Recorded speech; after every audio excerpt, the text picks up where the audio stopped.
ರಸಗೊಬ್ಬರ ಬೆಲೆ ಏರಿಕೆ ಹಿಂಪಡೆಯುವುದು, ರಸಗೊಬ್ಬರ ಖರೀದಿಗೆ ಎಫ್ಐಡಿ ಕಡ್ಡಾಯ ನಿಯಮ ರದ್ದುಪಡಿಸುವುದು ಸೇರಿದಂತೆ ರೈತರ ವಿವಿಧ ಬೇಡಿಕೆಗಳ ಈಡೇರಿಕೆಗಾಗಿ ಒತ್ತಾಯಿಸಿ ರಾಜ್ಯ ರೈತ ಸಂಘಟನೆಗಳ ಒಕ್ಕೂಟ, ರಾಜ್ಯ ಕಬ್ಬು ಬೆಳೆಗಾರರ ಸಂಘ ಜಿಲ್ಲಾ ಘಟಕ ಕಲಬುರಗಿ ವತಿಯಿಂದ ಜಿಲ್ಲಾಧಿಕಾರಿಗೆ ಮನವಿ ಪತ್ರ ಸಲ್ಲಿಸಲಾಯಿತು.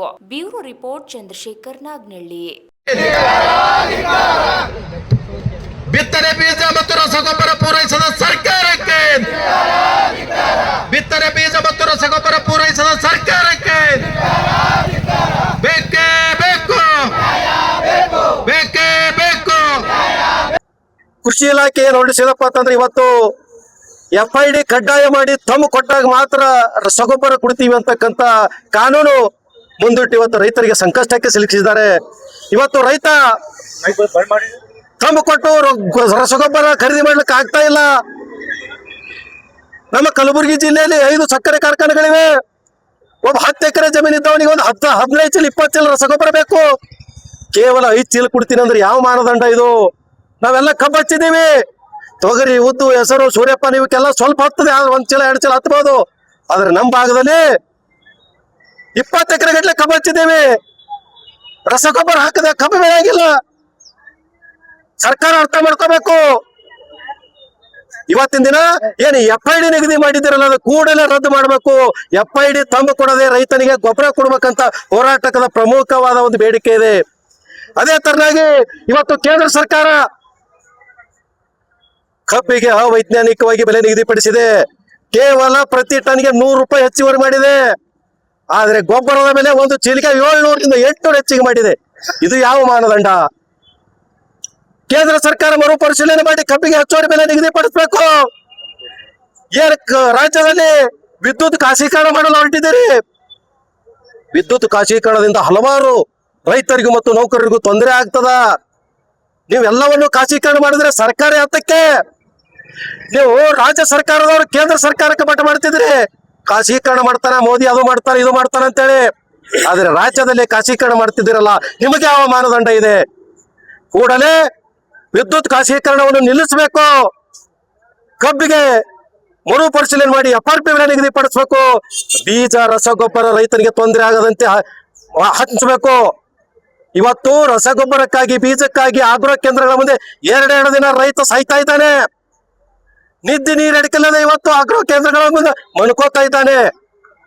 ಆ ಕಾರಣಕ್ಕಾಗಿ ದಯವಿಟ್ಟು ರಾಜ್ಯದಲ್ಲಿ ನಮ್ಮ ಜಿಲ್ಲೆಯಲ್ಲಿ ರಸಗೊಬ್ಬರ ಕೊರತೆ ಆಗದಂತೆ, ಬೀಜ ಕೊರತೆ ಆಗದಂತೆ ಜಿಲ್ಲಾಡಳಿತ ನೋಡ್ಕೋಬೇಕು ಅಂತಕ್ಕಂಥದ್ದು ಹೇಳುತ್ತಾ, ಇವತ್ತಿನ ಈ ಹೋರಾಟದ ಮುಖಾಂತರ ಅದು ಮೋನಟ್ಗ ಮತ್ತು ಗೂಳ್ನೂರು ಬ್ಯಾರೇಜು ಕಾಮಗಾರಿ ಪೂರ್ಣ ಮುಗಿಸ್ಬೇಕು. ಯಾಕಂದ್ರೆ 3 ವರ್ಷ ಆಯ್ತು, ಅದು ಕಾಮಗಾರಿ ಅಷ್ಟೇ ಪೆಂಡಿಂಗ್ ಇದೆ. ಆ ಕಾಮಗಾರಿ ಮುಗಿಸಿ ರೈತರಿಗೆ ನೀರು ನಿಲ್ಲಲು ಅವಕಾಶ ಮಾಡಿಕೊಡ್ಬೇಕು.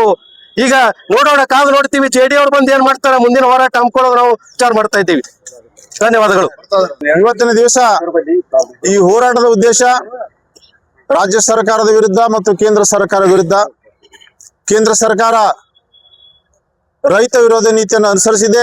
ಯಾಕಂದ್ರೆ ಮೊಟ್ಟ ಮೊದಲೇ ರಾಜ್ಯ ಕಬ್ಬು ಬೆಳೆಗಾರರ ಸಂಘದ ವತಿಯಿಂದ ನಾವು ಹೋರಾಟ ಮಾಡಿದ ಉದ್ದೇಶ, ಕೇಂದ್ರ ಸರ್ಕಾರ ನಿಗದಿ ಮಾಡಿದ FRP ಅನ್ನ ಅವೈಜ್ಞಾನಿಕ. ಹೋದ ವರ್ಷದ FRP ಹೋದ ವರ್ಷದ ಇಳುವರಿಯ ಮೇಲೆ ಈ ವರ್ಷದ FRP ನಿಗದಿ ಮಾಡೋದು ಸಂಪೂರ್ಣ ಅವೈಜ್ಞಾನಿಕ. ಇದನ್ನು ಹಿಂತೆಗೆದುಕೊಳ್ಳಬೇಕು. ಯಾಕಂದ್ರೆ 1 ಕ್ವಿಂಟಲ್ಗೆ ಕೇವಲ 10 ರೂಪಾಯಿ ಹೆಚ್ಚು ಮಾಡಿದ್ದಾರೆ, 1 ಟನ್ನಿಗೆ 100 ರೂಪಾಯಿ ಹೆಚ್ಚು ಮಾಡಿದರೆ ಇದು ಸಂಪೂರ್ಣ ಅವೈಜ್ಞಾನಿಕ. ಯಾಕಂದ್ರೆ ನಾವು ರಾಜ್ಯ ಕಬ್ಬು ಬೆಳೆಗಾರರ ಸಂಘದ ವತಿಯಿಂದ ಸದಾ ನಾವು ಹೋರಾಟ ಬೇಡಿಕೆ ನೀಡ್ತಿದ್ವು. ಗುಜರಾತ್ ಮೊದಲಿರ್ತಕ್ಕಂಥ 4500 ರೂಪಾಯಿಯನ್ನ ಕೊಡಬೇಕು ಪ್ರತಿ ಟನ್ನಿಗೆ ಅಂತ ಬೇಡಿಕೆ ಮಾಡ್ತಾ ಇದ್ದೆವು.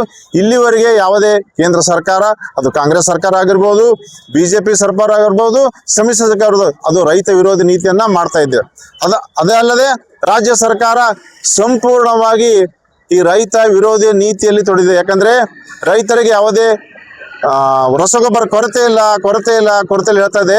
ರೀ ಸ್ವಾಮಿ, ರೈತರಿಗೆ ಯಾಕೆ ನಮ್ಗೆ ಕೊಡ್ತಾ ಇದ್ರಿ? FID ಯಾಕೆ ಮಾಡಿದ್ರಿ? ನೀವು FID ಮಿತಿಯನ್ನು ಕಡಿತಗೊಳಿಸ್ಬೇಕು, ಇದು ರದ್ದುಗೊಳಿಸ್ಬೇಕು. ನಮ್ಗೆ ಒಂದು ಎಕರೆ ಬೆಳಿಬೇಕಾದ್ರೆ ನಮಗೆ ಸುಮಾರು 20 ಲೀಟರ್ ರಸಗೊಬ್ಬರ ಬೇಕು. ಅದರಲ್ಲಿ ವಿಶೇಷವಾಗಿ ಯೂರಿಯಾವನ್ನ ಮಿತಿಗೊಳಿಸಿದ್ದಾರೆ. ಅದರ ಸಲುವಾಗಿ ರಾಜ್ಯ ಸರ್ಕಾರ ಮತ್ತು ಕೇಂದ್ರ ಸರ್ಕಾರ ಈ ರೈತ ವಿರೋಧಿ ನೀತಿಯನ್ನ ಹಿಂತೆಗೆದುಕೊಂಡು ರೈತರಿಗೆ ಅನುಕೂಲವಾಗಿರ್ತಕ್ಕಂಥ ವಿಷಯವನ್ನ ತಾವು ಮಂಡನೆ ಮಾಡಬೇಕು. ಮತ್ತು ಖಾಸಗೀಕರಣವನ್ನ ವಿದ್ಯುತ್ ಖಾಸಗೀಕರಣವನ್ನ ಹಿಂತೆಗೆದುಕೊಳ್ಬೇಕಂತ ನಾವು ಇಲ್ಲಿ ಆಗ್ರಹ ಮಾಡಿ ಜಿಲ್ಲಾಧಿಕಾರಿಗಳಿಗೆ ಮತ್ತು ಕೃಷಿ ಅಧಿಕಾರಿಗಳಿಗೆ ನಾವು ಮನವಿ ಕೊಡಲು ಬಂದಿದ್ದೇವೆ.